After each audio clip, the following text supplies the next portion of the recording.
نن مې درله د محبت دپاره یوه ډېره زیاته ناشنا او عجیبه وظیفه راوړې.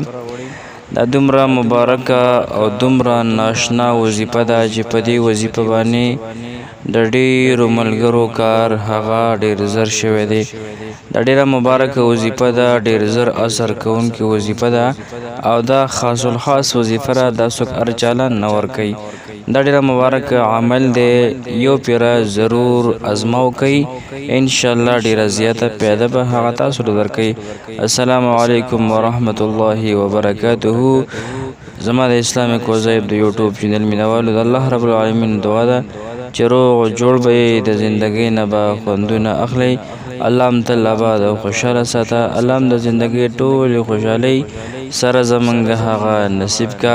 محترمو مسلمانانو، ډېر ملګري دا کمنټ کوي چې موږ ته د محبت دپاره یوه ډېره زیاته عجیبه او ناشنا او داسې وظیفه راته وښایه چې ډېر زر اثر کوي.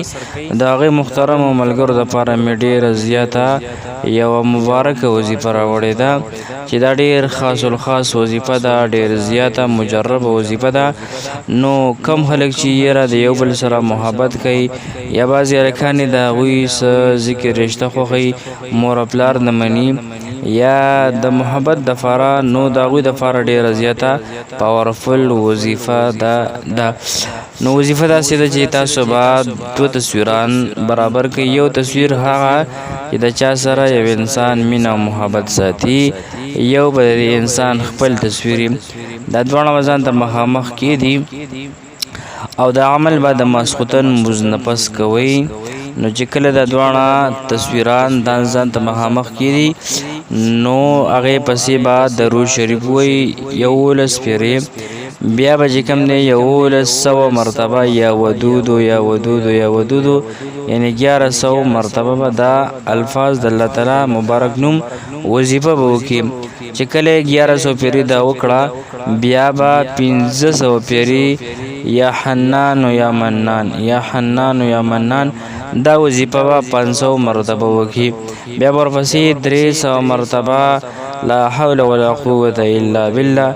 نو هغې پسې بیا 11 پیرې درود شریف او بیا به په هغې پسې د خپل مقصد دپاره، د خپل مطلب دپاره، د هغې دپاره به دعا د الله تعالی په دربار کې وکړي انشاءالله تعالی چې الله رب العالمین ستاسو لار، ستاسو مشکل هغه په دې سره آسان کړي او تاسو ته خپل محبت هغه میلاو شي. نو څومره ملګري دا وظیفه په لومړي ځل اوري، د هغوی په خدمت کې عاجزانه درخواست دی چې زموږ چینل سبسکرایب کړئ چې روزانه په بنیاد تاسو ته نوې وظیفې در رسي.